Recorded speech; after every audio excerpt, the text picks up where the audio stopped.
To locate your Google Business profile, you first need to be logged into the Gmail account that is associated with your listing. Once you've successfully done that, you can then find your listing one of four ways. The first way is to go on to Google and type in the name of your company and hit search. Once you've done that, you can then see on the first page a rectangular box that displays your listing name and allows you to then access your listing by clicking the View Profile button. The second way to find your listing is to type in the phrase My Business into Google and hit search. Once you've done that, you'll then find the same box that allows you to then access your listing.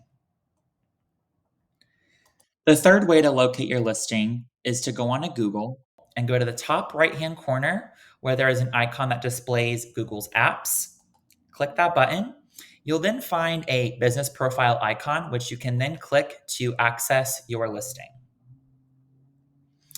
And then finally, the fourth way you can find your listing on Google is to go to the same area we were before, Google's apps, and look for the Maps icon.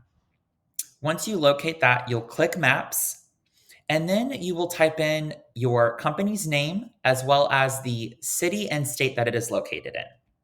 So in this case, Signpost is located in New York, New York. So we would hit search, where you will then be brought directly to your listing where you can then manage your profile by clicking the Manage Your Business Profile icon.